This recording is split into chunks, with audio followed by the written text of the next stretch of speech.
اما بعد، میرے محترم بھائی اور دوستو، اللہ تعالیٰ کے دربار میں انسان کی قیمت اس کے حسب نسب، اس کی شکل و صورت پر نہیں ہے، بلکہ اس کے اندر جو اس کی صفات ہیں، اس کے جسم سے جو نکلنے والے اعمال ہیں، اس کے لحاظ سے انسان کا وزن ہوتا ہے۔ ہم کسی کو تولتے ہیں اس کی دنیا پر، اس کی چیزوں پر، اس کے خاندان پر۔ یہ تول اللہ کے ہاں ہے نہیں۔ وہاں جو تول لگا ہوا ہے وہ ہے ان اکرمکم عند اللہ اتقاکم۔ سب سے زیادہ عزت وہ پاتا ہے جو سب سے زیادہ اللہ سے ڈرنے والا ہوتا ہے۔ قیامت کے دن ایک فرشتہ اللہ کی طرف سے اعلان کرے گا، الا وانکم جعلتم نسبا وجعلت نسبی۔ اے لوگو، ایک نسب تم نے بنایا، ایک ہم نے بنایا، یعنی ایک معیار عزت تم نے بنایا، ایک اللہ نے بنایا۔ جعلت اکرمکم اتقاکم، میں نے تمہیں بتایا کہ سب سے زیادہ عزت والا تقوی والا ہے، ولیکن ابیتم، تم نے تو انکار کر دیا۔ وقلتم ان فلان ابن فلان خیر من فلان ابن فلان، تم نے اپنے ہی گھڑ لیے، کسی کو مال کی وجہ سے عزت دی، کسی کو حکومت کی وجہ سے عزت دی، کسی کو شکل کی وجہ سے عزت دی، کسی کو کسی وجہ سے۔ جو میرا معیار تھا وہ تم نے ٹھکرا دیا، اپنے تم نے نئے نئے گھڑ لیے۔ الیوم اضع نسبکم وارفع نسبی، آج تم سب دیکھ لو گے، تم نے جو معیار بنائے تھے وہ سب میں توڑ دوں گا، اور میں نے جو معیار بنایا تھا تقوی والے، عزت والے، وہ آج میں بلند کر دوں گا۔ پھر اللہ تعالیٰ اعلان فرمائیں گے، این المتقون، کہاں ہیں تقوی والے، کہاں ہیں اللہ سے ڈرنے والے؟ تو وہاں کا معیار صفات ہیں، اعمال ہیں، چیزیں نہیں۔ پھر ایک اور اعلان ہوگا، فلیکم اہل الصبر، صبر والے کھڑے ہو جاؤ۔ تو ایک جماعت کھڑی ہو جائے گی، اللہ تعالیٰ کہیں گے جاؤ بغیر حساب کتاب کے جنت میں چلے جاؤ۔ پھر اعلان ہوگا، فلیکم اہل الفضل، فضل والے کھڑے ہو جاؤ۔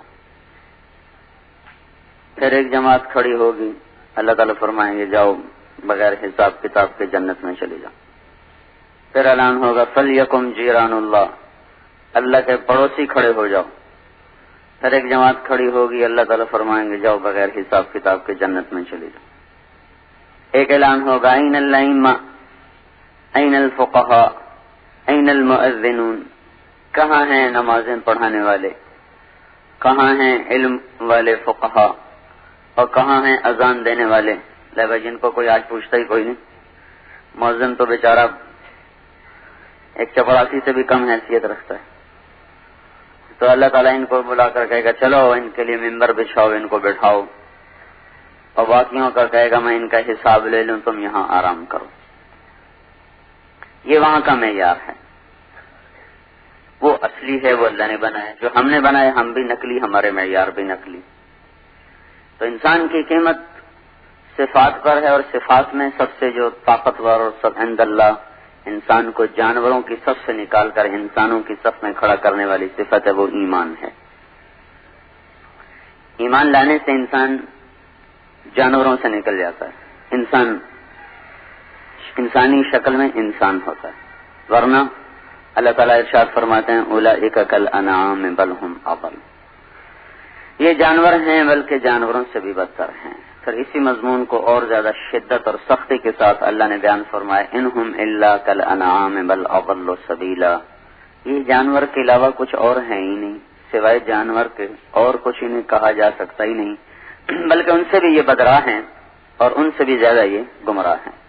تو بھائی، کبھی جانوروں کے پیچھے چل کر بھی کسی کو منزل ملی، کبھی دیکھا کہ انسان گدھے کے پیچھے چل رہے ہوں، کتے کے پیچھے چل رہے ہوں، شیر کے پیچھے چل رہے ہوں، لومڑی کے پیچھے چل رہے ہوں، ان کی راہیں تو جنگل کو جاتی ہیں، تو ہم بھی جانوروں کے پیچھے چلیں گے تو جنگل میں پہنچ جائیں گے، جہاں بھٹکنے کے سوا کچھ بھی نہیں ملتا۔ تو ایمان آج کہ مادیت اور مادہ پرستی کا توڑ ہے ایمان پر محنت کرنا۔ اس وقت کا جو بڑا مرض ہے وہ مادے کا یقین، یعنی پیسے کا یقین۔ چھوٹے بچوں کو بھی آپ پیسے دے دیں، اسے واپس مانگے وہ نہیں دیتا، چھوٹا سا بچہ، اسے پتہ بھی نہیں ہے کیا چیز ہے، لیکن وہ اس کو واپس نہیں کرے گا، میں نے نہیں دینا۔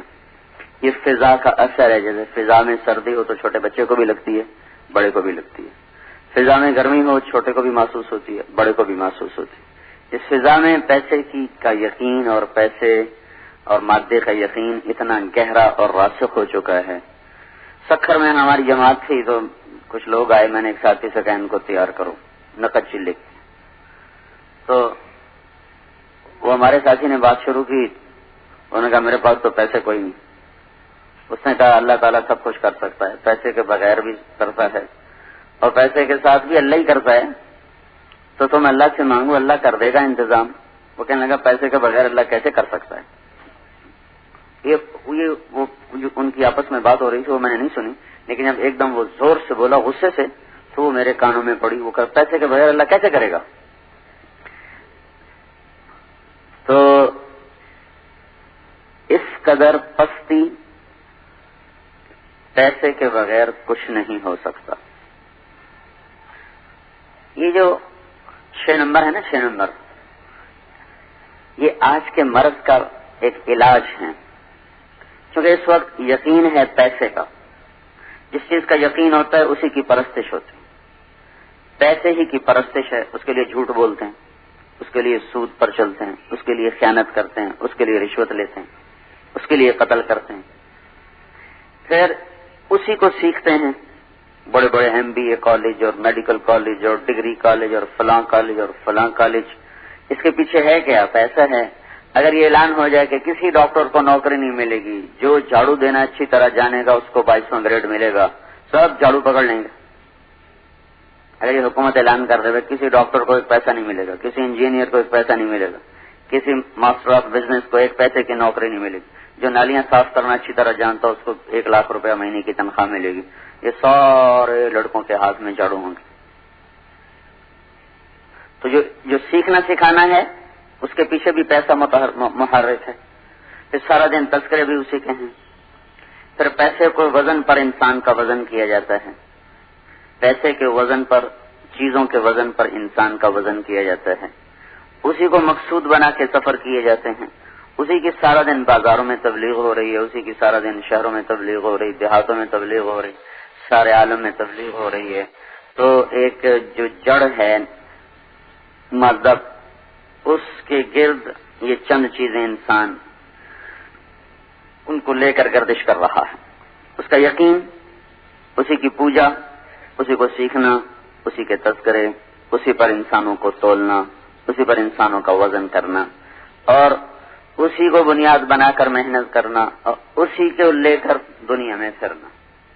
ساری دنیا میں تجارتی منڈیوں پر قبضہ کرنے کی کوششیں، مال کی پھیلانے کی، اپنی تجارتوں کو پھیلانے کی عالمی دوڑ۔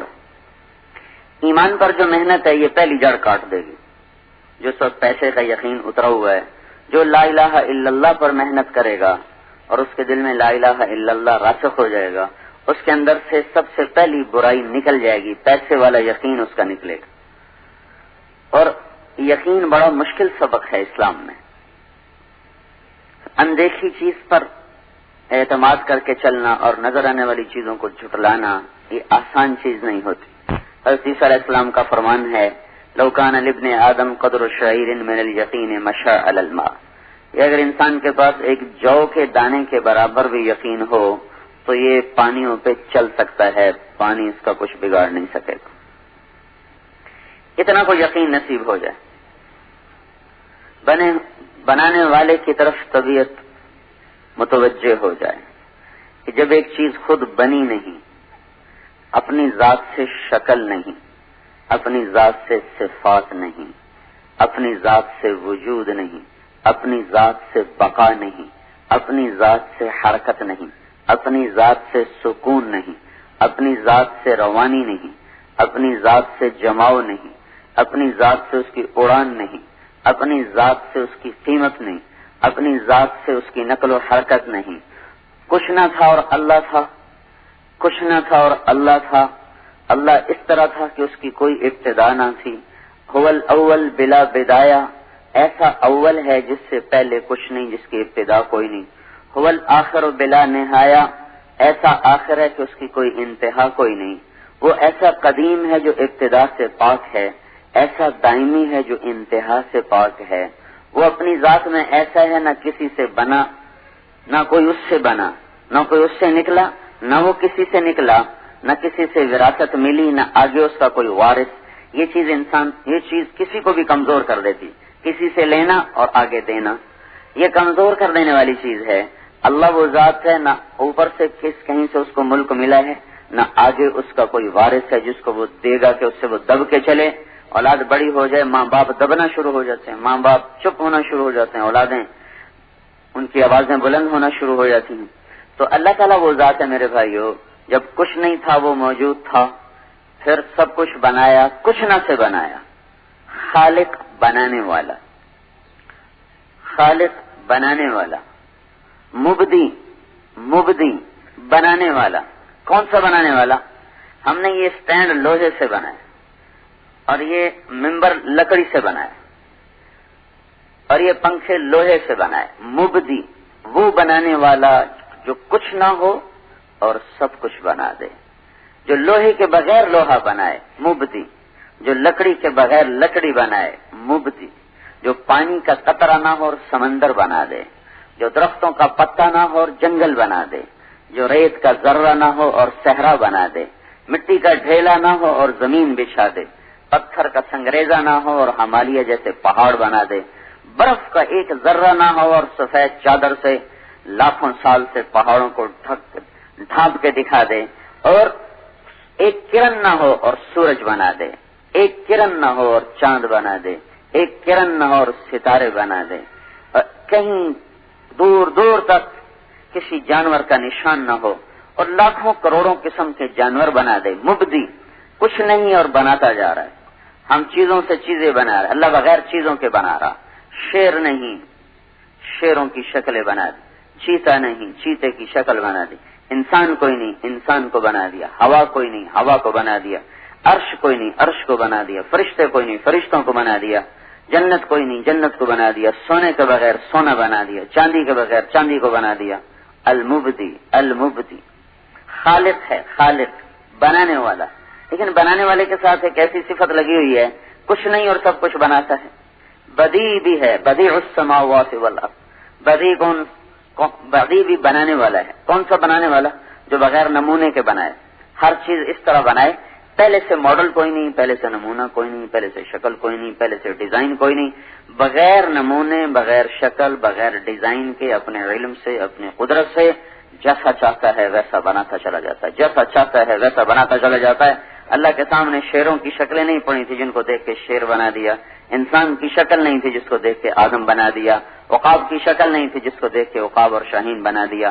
مچھلی کی کوئی شکل نہیں تھی جس کو دیکھ کے مچھلی کو بنا دیا. پانی کا کوئی تصور نہیں تھا، کوئی شکل نہیں تھی جس کو دیکھ کے پانی کو بنایا.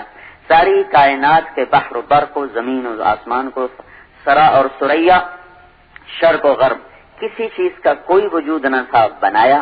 کوئی ماڈل نہ تھا، بنایا.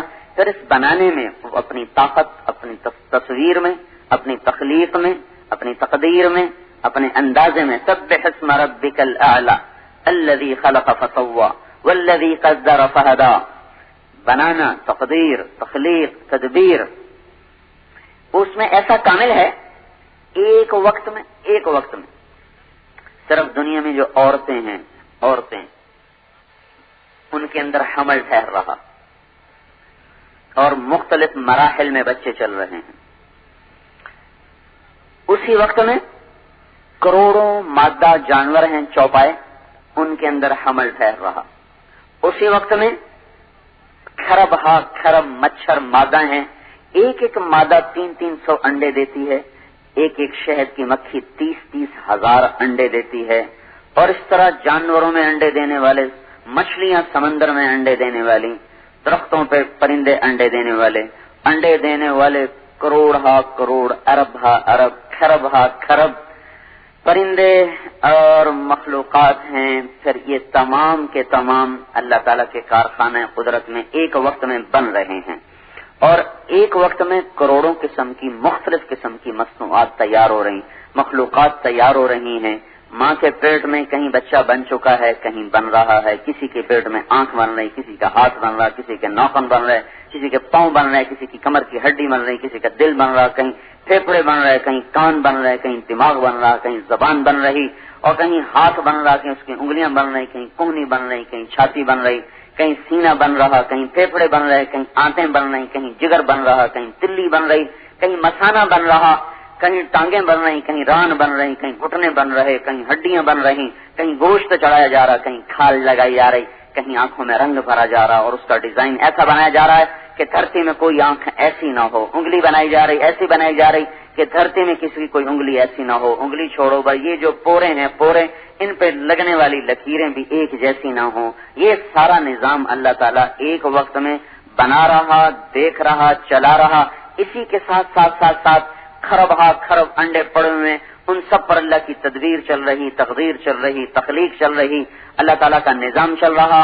اس ساری کائنات کے بناتے ہوئے پھر ادھر نباتات میں کہیں پھول نکل رہے، کہیں کلیاں نکل رہی، کہیں خوشے لگ رہے، کہیں گوشے پک رہے، کہیں پھل پک رہے، کہیں رس بھرا جا رہا، کہیں مٹھاس بھری جا رہی، کہیں کڑواہٹ بھری جا رہی، کہیں کسیلا بن بھرا جا رہا، کہیں سفید پینٹ ہو رہا ہے، کہیں سرخ پینٹ ہو رہا ہے، کہیں سبز پینٹ ہو رہا ہے، کہیں بیجوں کو بکھیر کے ڈالا جا رہا ہے، کہیں کٹھا کر کے رکھا جا رہا، کسی پھل کو موٹا کیا جا رہا، کسی کو چھوٹا کیا جا رہا، کسی کو نیلا، کسی کو پیلا، کسی کو سفید، کسی کو سرخ، کوئی زمین کے اندر اگ رہا، کوئی زمین کے اوپر بچھ رہا، کوئی تھوڑا سا اوپر کر کے نکل رہا، کوئی اس سے اوپر نکل رہا، کوئی اس سے اوپر نکل رہا، کوئی 50 فٹ کی بلندی پہ جا کے پیدا ہو رہا، کسی کے اندر پانی بھرا جا رہا، کسی کے اندر گودا بھرا جا رہا، کسی کے اندر رس بھرا جا رہا۔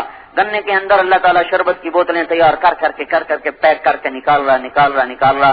اس سارے بحر و بر کی مخلوقات میں پھر زمین پانی کے اندر خرب قسم کی مچھلیاں وہ انڈے دے رہی، ان سے بچے نکل رہے، ان کے نظام چل رہے، جھپٹنے والے عقاب، بل کھانے والے سانپ، تو کسی میں زہر بن رہا، کسی میں شہد بن رہا، کہیں میں پانی بن رہا، کہیں میں کچھ بن رہا، کہیں میں کچھ بن رہا۔ اللہ وہ ہستی ہے جو اس سارے کارخانے میں ایک دفعہ بھی خطا نہیں کھاتا، کہیں خطا نہیں کھاتا، ایک دفعہ بھی خطا نہیں کھاتا۔ مور کے انڈے سے مرغا نکلا ہے، مرغے سے بکرا نکلا ہے، بکرے سے کتا نکلا ہے، کتے سے بندر نکلا ہے، بندر سے فاختہ نکلا ہے، فاختہ کے انڈے سے کوئل نکلا ہے۔ اتنا جو نظام چل رہا ہے، کہیں تو کوئی خطا ہو، کہیں تو کوئی غلطی ہو، وہ اللہ ہے جو ساری کائنات کو بلا خطا بناتا ہے۔ خلقک فسواک فعدلک قدر فہدا، وہی ہے جو بنانے والا، وہی ہے پھر بنانے کے ساتھ اس کی چال بدلو، اس کی ڈھال بدلو، اس کی آواز بدلو، اس کا لہجہ بدلو، اس کی عادات بدلو، اس کی شکل بدلو، شکل سے شکل نہ ملے، آواز سے آواز نہ ملے، چال سے چال نہ ملے، عادات سے عادات نہ ملے، ان ساری چیزوں میں جدا جدا کر کے پیدا کرو، کہیں آپس میں جھگڑنا شروع ہو جاؤ، کہیں میرا بیٹا، وہ کہیں میرا بیٹا۔ ساری کائنات کی شکلیں جدا، رنگ جدا، ذائقے جدا، اور چال جدا، انداز جدا، پھر ان کے اندر ان کا علم بھرو، ان کی ضرورتوں کو بھرو۔ فاختہ نے کیا کھانا ہے اس کو پیدا ہوتے ہی سکھاؤ، مرغی کے انڈے سے مرغی کے بچے نے نکلتے ہی کیسے کھانا کھانا ہے، کیسے دانا چگنا ہے، ہم تو اپنے بچوں کو 2.5 سال تک سکھاتے رہتے ہیں۔ مرغی کا بچہ انڈے سے نکلا ایسے ٹک ٹک ٹک ٹک ٹک ٹک دانا چگنا شروع کر دیا، ان کو تیرنا، مرغابی کے بچے کو انڈے سے نکالا، پانی میں ڈالا، اس نے تیرنا شروع کر دیا، سانپ کے بچوں کو نکالا، اس نے بل کھانا اور لہرانا شروع کر دیا۔ یہ سارا نظام ان کو دینا، ان کو سکھاؤ، ان کو کھلاؤ، ان کو پلاؤ، ان کو ان کا انداز دو۔ زہر سانپ نے بنانا ہے، کیسے بنانا ہے؟ پیچیدہ مشکل ترین عمل ہے، جس سے زہر بن کر اس کے جا کر یہاں گلینڈز میں جمع ہوتا ہے، وہ کھا رہا، وہی غذا ہے، یہی گھاس پھوس میں سے چیزیں کھینچ کے سانپ کھا رہا، کوئی کبھی وہ مینڈک کو پکڑ کے کھا گیا، کبھی چوہا پکڑ کے کھا گیا، اسی چوہے کو بلی نے کھایا تو زہر نہ بنا، اسی چوہے کو سانپ نے کھایا تو زہر بن گیا، اسی پانی کو بکری نے پیا تو اس کے پیٹ میں جا کے دودھ بن گیا، اسی پانی کو سانپ نے پیا، اس کے پیٹ میں جا کے زہر بن گیا، اسی پانی کو ہرن نے پیا، اس کے پیٹ میں جا کے مشک بن گیا، اسی پانی کو ریشم کے کیڑے نے پیا، اس کے اندر سے وہ ریشم بن کے نکلا۔ یہ ساری آیات و نشانیاں ہیں جو یہ بتاتی ہیں کہ ایک اللہ ہے جو اس کائنات کا مالک ہے، جو اس اللہ کو اپنے ساتھ لے لے گا اس کے سارے مسئلے حل ہو جائیں گے۔ اس وقت کی مادہ پرستی کا شافی علاج، کافی علاج لا الہ الا اللہ، اللہ پر اعتماد، اللہ پر یقین اور اللہ پر توکل. جو دل اللہ کی طرف پھر جائے گا، اللہ تعالیٰ کا پہلا فضل اس پہ یہ ہوگا کہ مخلوق سے اس کو بے نیاز کر دے گا. سالم بن عبداللہ بن عمر بیت اللہ کا طواف کر رہے تھے، حضرت عمر کے پوتے ہیں، بہت بڑے عالم تھے. تو ہشام بن عبد الملک بڑا بادشاہ تھا، تو وہ بھی بیت اللہ کا طواف کر رہا تھا. تو وہ کہنے لگا سالم سے کہ کوئی حاجت، کوئی ضرورت؟ تو وہ کہنے لگے اللہ کے گھر میں اللہ کو چھوڑ کے کسی اور سے مانگوں، بڑی چھوٹی بات. تو وہ ہشام چپ ہو گیا. جب طواف کر کے باہر نکلے، کہنے لگا آپ تو بتاؤ. کہنے لگے کیا بتاؤں؟ کہا کوئی ضرورت بتاؤ. کہنے لگے دنیا کی بتاؤں آخرت کی بتاؤں؟ کہنے لگا دنیا کی بتاؤ، آخرت کی میں کیا کر سکتا ہوں؟ تو کہنے لگے ما سألت من یملکھا فکیف من لا یملکھا، دنیا تو کبھی دنیا کے بنانے والے سے نہیں مانگی، تجھ سے کیا مانگوں گا. قتیبہ بن بکار رحمۃ اللہ علیہ کی مجلس میں احمد بن طولون آیا کرتا تھا، ان کا درس ہوتا تھا، اس میں آ کے بیٹھا کرتا. احمد بن طولون مصر کا بادشاہ تھا.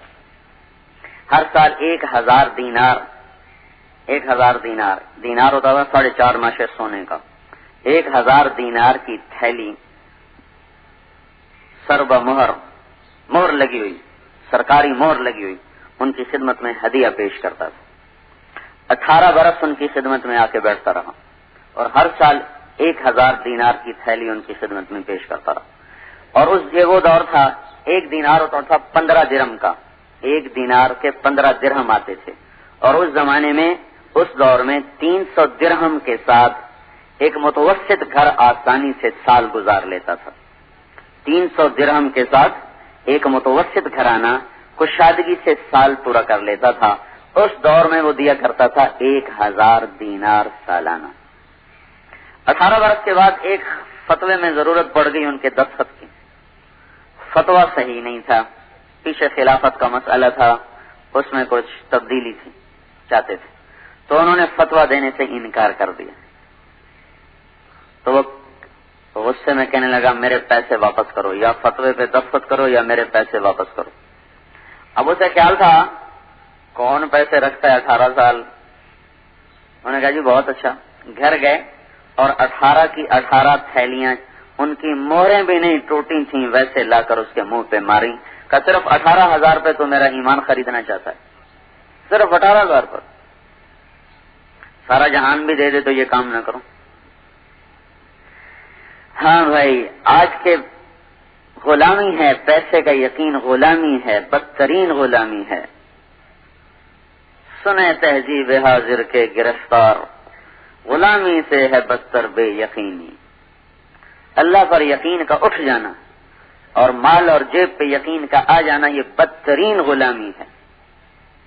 تو بھائیو، اس کے توڑ میں ہے لا الہ الا اللہ کی دعوت اور لا الہ الا اللہ کی محنت. جتنا لا الہ الا اللہ دل میں راسخ ہوگا، اتنا محمد الرسول اللہ جسم پہ ظاہر ہوگا. کیونکہ لا الہ الا اللہ محمد رسول اللہ نے جوڑ دیا ہے. جب معراج پہ حضور تشریف لے گئے تو اللہ تعالیٰ کے دربار میں عرض کی، یا اللہ، ابراہیم تو خلیل تھے اور موسیٰ کلیم تھے علیہم السلام، اور داؤد علیہ السلام کے لیے لوہا نرم تھا، اور سلیمان علیہ السلام کے لیے ہوا تابع تھی، اور عیسیٰ علیہ السلام کے لیے آپ نے مردے زندہ کیے. فماذا جعلت لی، میرے لیے کیا ہے؟ تو اللہ تعالیٰ نے فرمایا اولیس قد اعطیتک افضل من ذلک کلہ، آپ کو میں نے سب سے اعلیٰ چیز عطا فرمائی ہے. اللہ ذکرت الا ذکرت معی، قیامت تک آپ کا اور میرا نام اکٹھا رہے گا، جدا نہیں ہو سکتا. لا الہ الا اللہ کے ساتھ محمد الرسول اللہ جڑ گیا ہے، اب یہ جدا نہیں ہو سکتا. قیامت تک یہ آپ کا اور میرا نام اکٹھا رہے گا. اور اس کے علاوہ یہ تو میں نے آپ کو نام اپنے نام کے ساتھ کر رہا ہے، اللہ ذکرت الا ذکرت معی، آپ کا نام میرے نام کے ساتھ لگ گیا. اور اس کے علاوہ شرحت لک صدرک ووضعت عنک وزرک ورفعت لک ذکرک وجعلتک فاتحا وخاتما، میں نے آپ کا سینہ کھولا، آپ کے بوجھ ہٹائے، آپ کے نام کو بلند کیا، آپ کو فاتح بھی بنایا اور آپ کو خاتم بھی بنایا. پہل بھی آپ سے ہو رہی ہے، انتہا بھی آپ پر ہو رہی ہے. انتہا تو سمجھ میں آتی ہے، پہل کیسے ہوئی؟ تو ابو ہریرہ رضی اللہ تعالیٰ عنہ سے مروی ہے، انہوں نے پوچھا یا رسول اللہ، آپ کو نبوت کب ملی؟ متى وجبت لک النبوۃ، آپ کو نبوت کب ملی؟ تو اس کا ان کے سوال کے مطابق اس کا جواب تھا 40 سال کی عمر میں غار حرا میں. یہ اس کا جواب تھا ان کے سوال کے مطابق. لیکن جو آپ نے جواب دیا وہ بڑے آگے کی سطح کا جواب دیا. آپ نے فرمایا کنت نبی وان آدم بین الروح والجسد. ابھی آدم علیہ السلام کی کہانی شروع ہی نہیں ہوئی تھی اور مجھے نبوت مل چکی تھی. اب کب ملی یہ تو اللہ ہی جانتا ہے. ابتدا تو ہے، کب ہے اللہ کے سوا کسی کو کچھ پتہ نہیں کب ہوئی. تو لا الہ الا اللہ کا رسوخ محمد الرسول اللہ صلی اللہ علیہ وسلم کی زندگی کو لہلہا کر جسم میں، گھر میں، دفتر میں، دکان میں زندہ کرے گا. جتنا لا الہ الا اللہ کی جڑ لگے گی اتنا محمد الرسول اللہ صلی اللہ تعالی علیہ وسلم والی زندگی وہ ظاہر ہونا شروع ہو جائے گی، وہ کھلنا شروع ہو جائے گی. کیونکہ جیسے دل اللہ کی عظمت سے خالی ہیں ویسے ہی اللہ کے نبی کی عظمت سے خالی. اور اللہ تعالی ایک آیت میں موسیٰ علیہ السلام، ابراہیم علیہ السلام اور ہمارے نبی پاک صلی اللہ علیہ وسلم تینوں کا فرق بتایا ہے. موسیٰ علیہ السلام اللہ سے دعا کر رہے ہیں رب اشرح لی صدری، اللہ میرا سینہ کھول دے. اور اللہ ہمارے نبی کو بن مانگے فرما رہے ہیں الم نشرح لک صدرک، ہم نے آپ کا سینہ کھول دیا. موسیٰ علیہ السلام اللہ سے دعا کر رہے ہیں یسر لی امری، میرا کام آسان کر دے. اللہ ہمارے نبی کو بن مانگے فرما رہے ہیں ووضعنا عنک وزرک، ہم نے آپ کے بوجھ ہٹا دیے. ابراہیم علیہ السلام اللہ سے دعا کر رہے ہیں وجعل لی لسان صدق فی الاخرین، بعد کے لوگوں میں مجھے اونچا کر دے. اللہ ہمارے نبی کو بن مانگے فرما رہے ہیں ورفعنا لک ذکرک، ہم نے آپ کے نام کو بلند کر دیا. موسیٰ علیہ السلام اللہ کی طرف دوڑ کے آئے. اللہ تعالیٰ نے پوچھا دوڑ کے کیوں آئے ہو؟ ان کا عجلت الیک رب لترضی، اللہ میں دوڑ کے آیا ہوں تاکہ تو راضی ہو جائے. سارے جہان کو سے مطالبہ ہے اللہ تعالیٰ کا کہ مجھے راضی کرو، لیکن ہمارے نبی کے بارے میں اللہ تعالیٰ فرماتے ہیں وَلَسَوْفَ يُعْطِيكَ رَبُّكَ فَتَرْضَىٰ، میں آپ کو اتنا دوں گا کہ آپ راضی ہو جائیں گے، اتنا دوں گا کہ آپ راضی ہو جائیں. یہ آیت آپ کی شان میں سب سے زیادہ بلند ہے. پھر یہ فترضیٰ ہے، حتی ترضیٰ نہیں، حتی ترضیٰ. وَلَسَوْفَ يُعْطِيكَ رَبُّكَ حَتَّىٰ تَرْضَىٰ، اتنا دوں گا دیتا جاؤں گا کہ آپ راضی ہو جائیں گے. اور ایک وَلَسَوْفَ يُعْطِيكَ رَبُّكَ فَتَرْضَىٰ، ان دونوں میں بڑا فرق ہے. مثلا فقیر آیا تھا، ہم اس کو 4 آنے دیتے ہیں، کہتے نہیں یہ تھوڑے ہیں. ہم اس کو 8 آنے دیتے ہیں، کہتے نہیں یہ تھوڑے ہیں. پھر ہم اس کو روپیہ دے دیتے ہیں، یہ تھوڑے ہیں. پھر ہم اس کو 10 روپے دیتے ہیں، کہتے واہ واہ واہ واہ، ہوں ٹھیک ہے. تھوڑے سے اس کے گمان سے تھوڑا دینا، پھر اس کے مانگنے پر بڑھاتے جانا. یہ تھا وَلَسَوْفَ يُعْطِيكَ رَبُّكَ حَتَّىٰ تَرْضَىٰ، میں آپ کو اتنا دوں گا کہ یہاں تک کہ آپ راضی ہو جائیں گے. وَلَسَوْفَ يُعْطِيكَ رَبُّكَ فَتَرْضَىٰ کا مطلب یہ ہے فقیر آ گیا، وہ تصور میں لے کے آیا ہوا ہے 10 روپے سے زیادہ میں اس میں کوئی نہیں دینے ہیں. آپ نے 100 روپے کا نوٹ نکالا اور اس کے ہاتھ میں پکڑایا. اس کا میں نے خود مشاہدہ کیا. ہماری جماعت تھی پشاور میں، تو ایک عرب شہزادہ میرے ساتھ تھا. تو فقیر آ گیا، ہم گاڑی میں بیٹھے دوسری مسجد میں جانے کے لیے، وہ مانگنے کے لیے آ گیا. اس کا منہ اوپر تھا اور ایسے مانگ رہا تھا. وہ چشمے تصور میں 1 روپیہ دیکھ رہا تھا، 1 روپیہ ہی دینا. تو پتہ نہیں پشتوں میں کہہ رہا تھا اللہ کے نام پہ دو، اللہ کے نام پہ دو.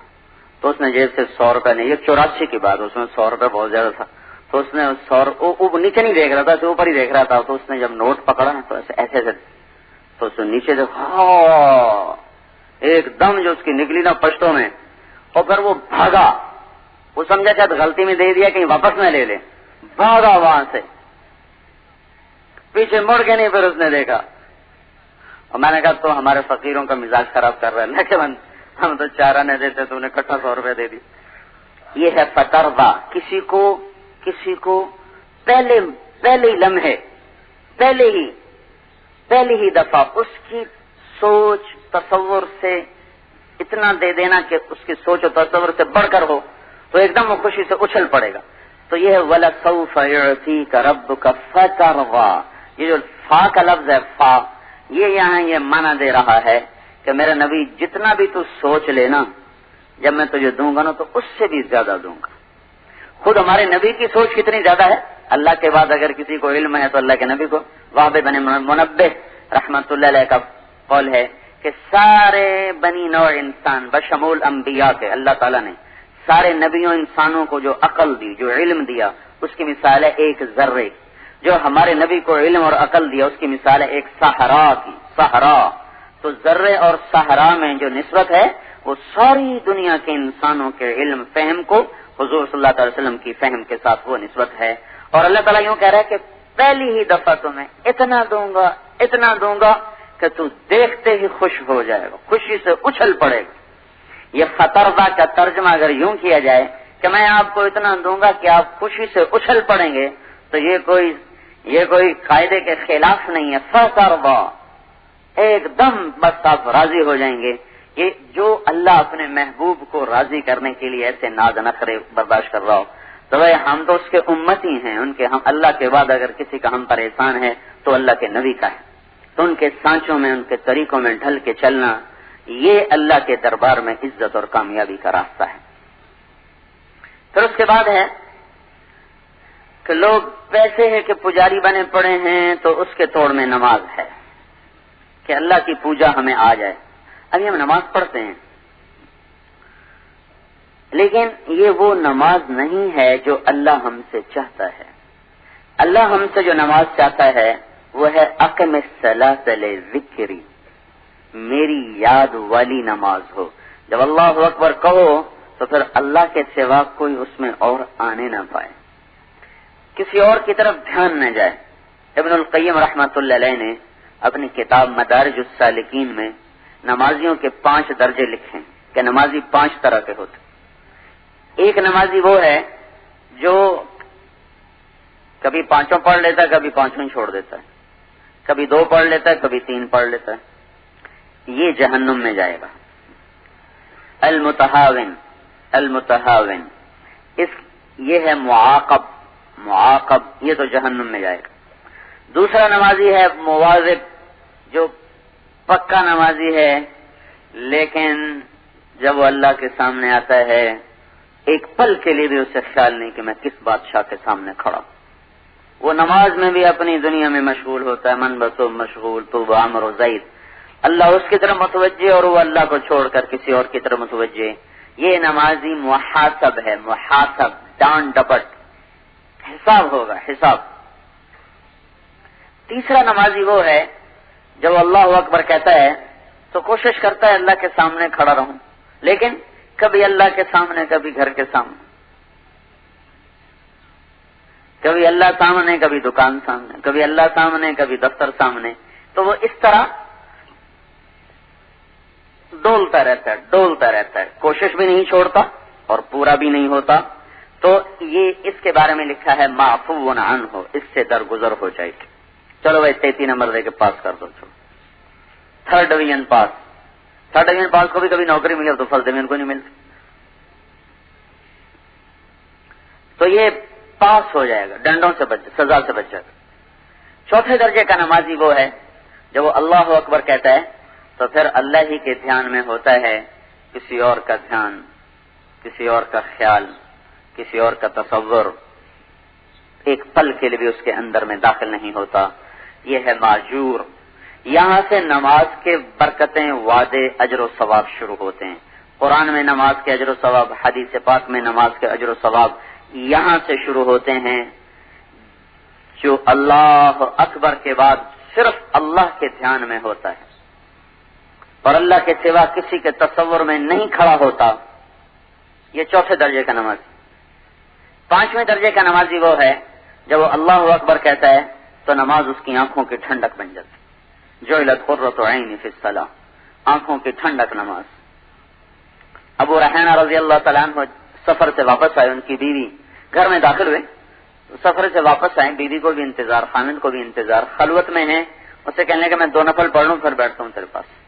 2 نفل کی نیت باندھی اور جو شروع ہوئے پیچھے وہ انتظار میں, یہ آگے رفتار میں, یہاں تک کہ فجر کی اذان ہو گئی اور ان کی 2 رکعت ختم نہ ہوئی. جب سلام پھیرا تو ان کی بیوی نے کہا اما لنا من کا نصیب, میرا کوئی حق نہیں تھا. تو کہنے لگے میں تو بھول ہی گیا. کہنے لگے میں بھول ہی گیا. وہ کہنے لگے اللہ تیرا بھلا کرے, ایک کمرے میں تو کیسے بھول گیا, ادھر تو چلا باہر ہوتا ہے پھر بھی نہیں بھولتی. اب تو ویسے ٹیلی فون جیبوں میں پڑے ہوئے ہیں, شام کی کارگزاری روز سنا رہے ہیں ان کو. اور وہ ایک کمرے میں میں بھول گیا. اور کیسے بھول گئے کہ جب میں نے نماز شروع کی تو جنت میرے سامنے کھل کے اس طرح آئی کہ مجھے یاد ہی نہیں رہا میں کہاں کھڑا ہوں. جعلت قرۃ عینی فی الصلاۃ، آنکھوں کی ٹھنڈک نماز۔ یعقوب علیہ السلام اور یوسف علیہ السلام کو 40 سال جدا رکھا، 40 سال۔ جب ان کو ملا دیا تو پھر اللہ تعالیٰ نے یعقوب علیہ السلام سے فرمایا تجھے بتاؤں کیوں جدا کیا تھا؟ کہنے لگے جی بتا دیجئے۔ تو اللہ تعالیٰ نے فرمایا تو نماز پڑھ رہا تھا، یوسف تیرے برابر سویا ہوا تھا، چھوٹا بچہ، وہ رونے لگا تو نماز میں کھڑے کھڑے اس کو یوں دیکھنے لگا، کیوں رویا ہے؟ تیری توجہ بھی ہٹ گئی، تیری نظر بھی ہٹ گئی، تو اس کو یوں دیکھنے لگا کیوں رو رہا ہے؟ کہا مجھے اس پہ غیرت آئی، میرا نبی ہو اور میرے سامنے، اور پھر مخلوق کو دیکھے بھی صحیح، سوچے بھی صحیح، ان آنکھوں کو بھی واپس لے لوں گا جو ادھر اٹھی ہیں، اور جدا بھی کر دوں گا جس کی طرف اس کا خیال گیا ہے۔ 40 سال رولایا، آنکھیں چلی گئیں، وَبْيَضَّتْ عَيْنَاهُ مِنَ الْحُزْنِ فَهُوَ قَضِيمٌ۔ 40 سال تو اقم الصلاۃ لذکری، پیسے کی پوجا سے نکل جائے گا، ہر نمازی نہیں، ہر نمازی نہیں، وہ نمازی جس کو اللہ اکبر کے بعد اللہ کے سوا کسی کا دھیان نہ آئے۔ جو نچلے درجے کی 3 نمازیں ہیں ان کا اثر کبھی ہوگا کبھی نہیں ہوگا، کبھی چونکہ یہ کمزور درجے کی ہیں، طاقتور حصار ہو، قلعے کی دیوار مضبوط ہو تو تب دشمن کا وار روکنا آسان ہوتا ہے، دیوار ہی ریت کی بنا دو تو وہ تو پہلے ہلے میں گر جائے گی۔ تو بھائیو، نماز پر ایسی محنت کرنا کہ جب ہم اللہ اکبر کہیں تو پھر اللہ ہی کا دھیان ہو، اللہ کے سوا کسی اور کا دھیان نہ ہو، اور جتنی صفات ہیں وہ دعوت سے زندہ رہتی ہیں، دعوت مٹ جائے تو ان کا وجود مٹنا شروع ہو جاتا ہے۔ ابھی ہمارے اندر بھی نماز کا تذکرہ ختم ہو گیا ہے، نماز کو تفصیل سے بیان کرنے کا رواج ختم ہو گیا۔ سارے تبلیغ والے یا پہلا نمبر بیان کرتے ہیں یا چھٹا نمبر بیان کرتے ہیں، باقی 4 نمبر انہوں نے گول کر دی۔ جس چیز کی دعوت مٹے گی اس میں ذوف آ جائے گا، جس چیز کی دعوت مٹے گی اس کو انسان بھولنا شروع کر دیتا۔ میں جب یہاں لاہور پڑھتا تھا تو سب سے پہلا اثر جو میرے اوپر تبلیغ کا ہوا وہ باتوں کا نہیں ہوا تھا، بات تو سنتے ہی نہیں تھا، بلکہ وہ نعیم الدین چودھری تھا، بڑا آدمی ہے، ڈھاکے میں ہوتا ہے، اللہ نے اس کو بڑا دماغ دیا تھا، ادھر بھی پورا تھا، تبلیغ میں بھی پورا تھا، ہر جگہ گولڈ میڈل لیا، ہر جگہ گولڈ میڈل لیا۔ تو ہاں، وہ میں نے خود اس کو کمرے سے نکال دیا، اپنے کمرے سے، خبردار دوبارہ میرے کمرے میں ہے۔ تو ایک دن کیا ہوا، میں نے اس کو نماز پڑھتے دیکھا، وہ جس طرح نماز پڑھ رہا تھا میں نے زندگی میں ایسی نماز کبھی دیکھی نہیں تھی۔ تو میں بس ایسے بیٹھ کے اس کو دیکھتا ہی رہا کہ یہ کیسے نماز پڑھ رہا ہے، جو اس کی کھڑے ہونے میں خوف، خشیت، خشوع، پہلا اثر جو دل پر ہوا اس کی نماز کو دیکھ کر ہوا، یعنی جو پچھلی اس کے ساتھ بدتمیزی کی اس پر ندامت ہوئی۔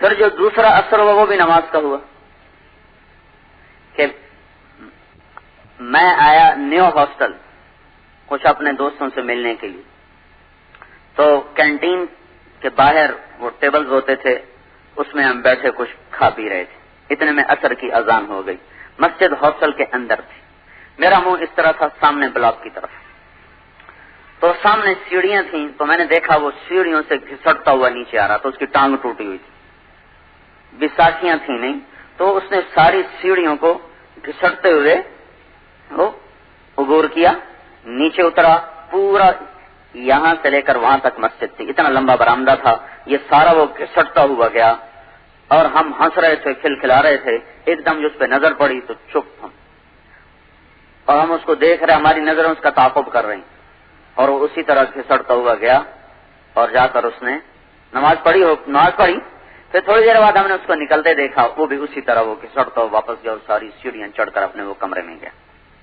یہ دوسرا تاثر بھی نماز نے طبیعت پہ چھوڑا۔ اب تو تبلیغ والے غیر تبلیغ والے کی نماز میں فرق ہی نظر نہیں آتا، جیسا وہ قتل کر رہا ہوتا ہے نماز کو، ایسی جو جماعت نکلی ہوتی وہ قتل کر رہی ہوتی نماز کو۔ اللہ کی راہ میں نکلا ہوا ہو، سال سال لگا ہوا ہو، اور نماز میں وہی بے ترتیبی، وہی بے دھیانی، تو یہ پھیلانا کیا چاہتے ہیں؟ کون سا درد و غم دنیا میں پھیلانا چاہتے ہیں؟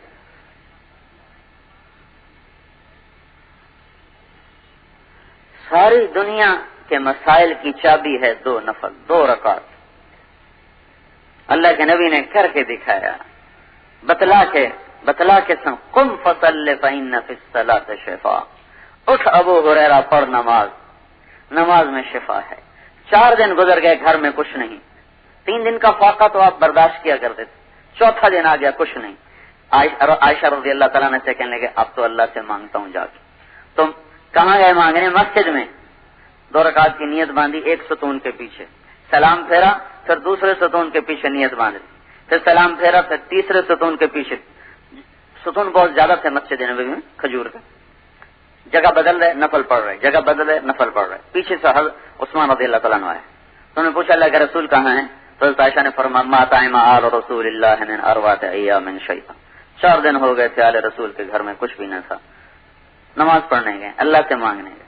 عثمان رضی اللہ تعالیٰ عنہ رونے لگے، کہنے لگے مجھے کیوں نہ بتایا، عبد الرحمن کو کیوں نہ بتایا، ثابت ابن قیس ابن شماس کو کیوں نہ بتایا۔ پھر گھر گئے اور اونٹ بھر کے لائے سامان کا، اتارا رکھا، پھر دوبارہ گئے، پکانے میں دیر لگے گی، جو گھر میں پکا تھا وہ بھی لے کے آئے، سالن پکا تھا، روٹی پکی تھی، جو بھی پکا تھا اٹھا کے لا کے رکھا اور واپس چلے گئے۔ جب آپ نماز سے فارغ ہو کر واپس آئے تو آپ نے پوچھا بھائی کچھ آیا، کچھ ملا؟ تو حضرت عائشہ رضی اللہ تعالیٰ نے کہا اللہ تعالیٰ آپ کو خالی تو نہیں بھیج سکتے تھے، یہ دیکھیے کیا کچھ آیا پڑا ہے۔ واہ واہ، کون لایا؟ کہا جو عثمان لائے۔ تو آپ نے ایک دم ہاتھ اٹھا کر کہا یا اللہ میں عثمان سے راضی ہوں، تو بھی اس سے راضی ہو جا، یا اللہ میں عثمان سے راضی ہوں، تو بھی اس سے راضی ہو جا، یا اللہ میں عثمان سے راضی ہوں، تو بھی اس سے راضی ہو جا۔ 3 دفعہ آپ نے ارشاد فرمایا۔ بھائی لوگ مادے کے پجاری ہیں، دکانوں کو سجدے کر رہے ہیں، نوکریوں کو سجدے کر رہے ہیں، عہدوں کو سجدے کر رہے ہیں۔ ہم اللہ کو سجدے کریں، وہ سجدے جو اللہ دیکھنا چاہتا ہے، وہ سجدے جس میں اللہ ہو، اللہ کے سوا کوئی نہ ہو۔ یہ محنت سے یہ چیز آتی ہے، بغیر محنت کے ہم صرف پڑھتے ہیں، نماز پہ محنت کوئی نہیں ہماری۔ پھر دعوت بھی مٹ چکی ہے، اب نماز ایسے ہی چلتے چلتے تھوڑی سی بات کر جاتے ہیں بس۔ تو اس لیے اپنے اندر سے بھی نماز کی عظمت اور اہتمام اور نماز کے لیے ایک بے قراری وہ ختم ہو گئی ہے۔ نفل مختصر کرو بھائی، مختصر کرو بھائی۔